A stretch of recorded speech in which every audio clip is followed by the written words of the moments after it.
Hello, it's Spence, the evil genius, with your WordPress tip of the day. Hey guys, how'd you like to learn to enjoy some CSS?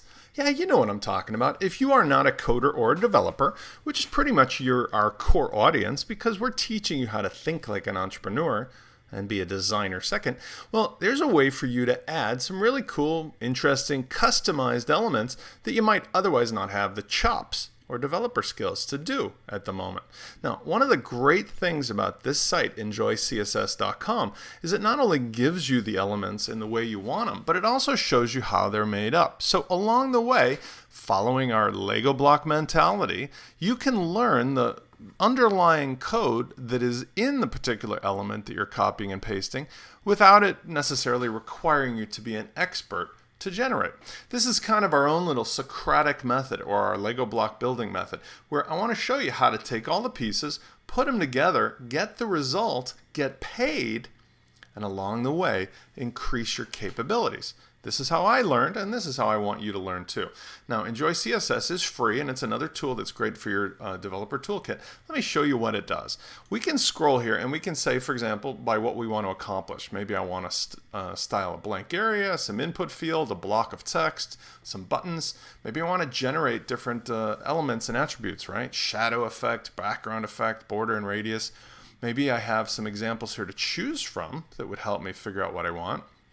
And maybe I can even see some finished product, things that other people might have done, right? So here's a gallery of some existing buttons. Here's some existing text fields or effects, right? On fire. All these sorts of things. Shapes, right? You get yourself a nice little pentagon done in CSS.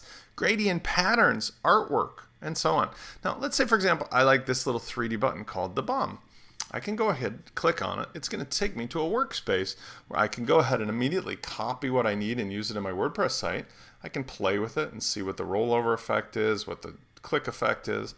And when I'm ready to go, I just click on the big blue button that says, let's edit it in the studio, and also grab the CSS and markup code. And that's what we're doing here. Now, it gives you right now the various states, right? So we've got kind of the highlighted. This is the hover. I'm sorry, this is the native. This is the hover. This is the active, right, when it's pressed.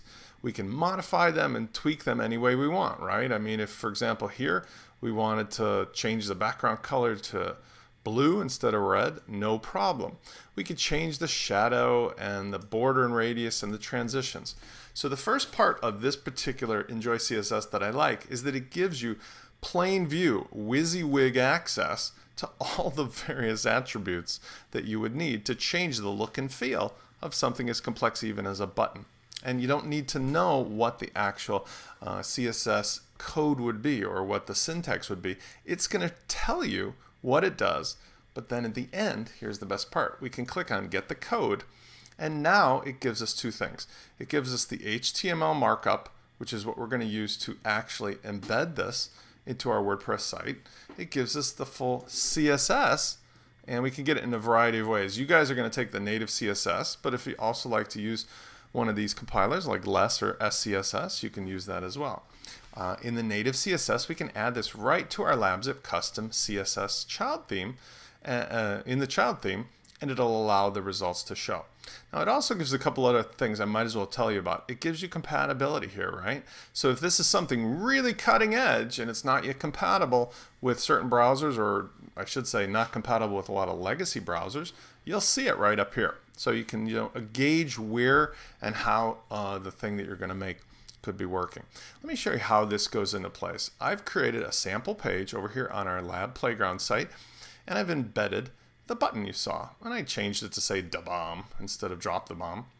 And what I had to do to add this in was pretty simple. First of all, if we open up our page editor, I just created a simple page. This could have been a post or a custom post type as well, and I copied that HTML markup from the top box, right? I just copied to clipboard and I pasted it here. Now, I made one change. That is, in the responsive LabZip child theme, there already was a class of button. And so if I had just stuck to the original button, it would have clashed with some existing button code that we have built into the theme. So I changed the class to red button.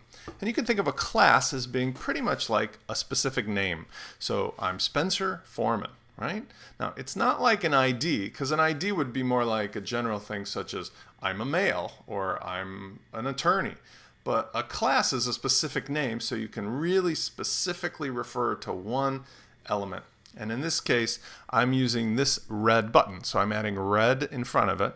And now I know that the CSS that I'm going to use will only apply to this particular button and not to what's by default for any other button in the theme. I go ahead and update that by clicking the blue button here and saving it. Next, I need to grab the code, the CSS code, which I copied to the clipboard. And for this, if you're using our responsive LabZip child theme, you go under Appearance, Editor. And as always, we have a special style sheet you can use for adding modifications, and that's the LabZip Custom. So we make sure we're in a responsive LabZip child theme, and we scroll down to labzipcustom.css. Now, if you happen to be working with another theme or you're not working with any child theme at all, shame on you. But otherwise, you can use whatever style sheet they give you for adding customizations, or if you want, you can go ahead and put in a special plugin that allows you, for example, to hold the CSS separately from the theme. I've shown that in other tutorial videos in our quick tips area at 1wdtv/quick-tips. So feel free to check that out there. I paste the CSS in. Now, remember, I just changed the name from button to red button. So don't get freaked out. There's a lot of stuff here, right? But at the very top is sort of the class or the ID for everything that would have been pasted. Here it's just a series of classes. So all I'm going to do is look at the top, and remember I changed button to red button in the markup. So I do the same here. And for button hover, I'm going to make it red button hover. And lastly, the third state, remember, was the active state, red button active. And then I just go ahead and I update the file. And I'm done. Gives me a second to save. Now let's go to our page, reload.